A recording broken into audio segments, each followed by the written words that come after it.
Life had gone on for Emily. Grace, her mother, eventually came home from the hospital, and so did Barbara, her mother-in-law. Emily visited her mothers as often as she could. To aid her in seeing them as often as possible for her and her daughter, she often used free video messaging apps to see them. It was not an easy task to teach 60-something mature ladies how to use video technology. Well, in reality it was for Emily. She used her magical influence on her mothers, who then became experts with their mobile phones and other electrical devices.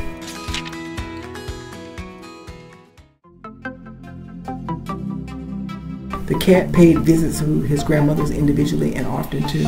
Barbara eventually came to peace with Stanley's death. Her peace came largely due to this reoccurring dream she had where Stanley came to her and spoke lovingly to her as she laid in her bed while in a coma. The dream seemed so real and vivid to her. When she missed him and felt weak over losing her only child, she imagined that final scene. In those moments, she felt Stanley lovingly press his lips onto her cheeks, as only he would do. Those brief recollections and dreams consoled her as she daily reassembled the jigsaw pieces of her fractured heart.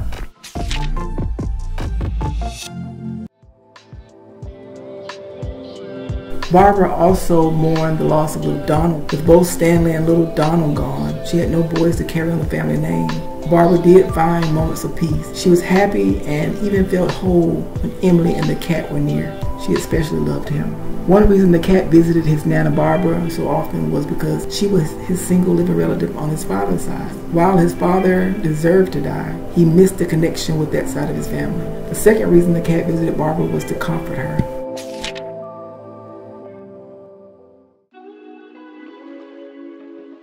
Neither Grace nor Barbara could get enough of Amelia. She looked so much like her mother and acted exactly like her father.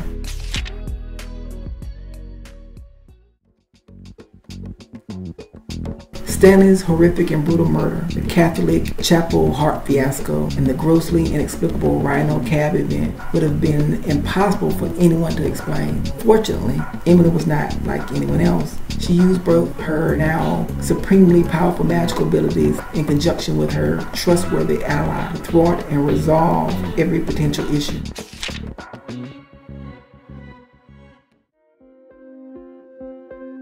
Emily visited the coroner, the police, and emergency service providers. She visited anyone involved who found and examined Stanley and adjusted their memories. The police received witness testimony that they saw a tall, hooded, white or Asian man running from the scene.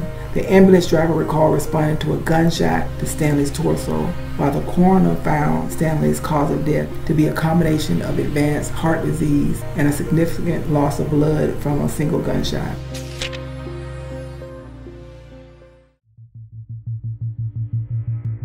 The taxi driver wrote a book about his night with the witch, and the buzz behind the story was beginning to gain national attention when he suddenly had a mental break. His house was vandalized, and his manuscript was not recovered.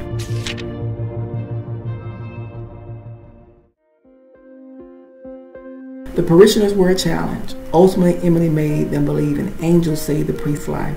There were several accounts of what the angel looked like. None of those descriptions matched her. The priest's only recollection was hearing these three simple words: "You will live."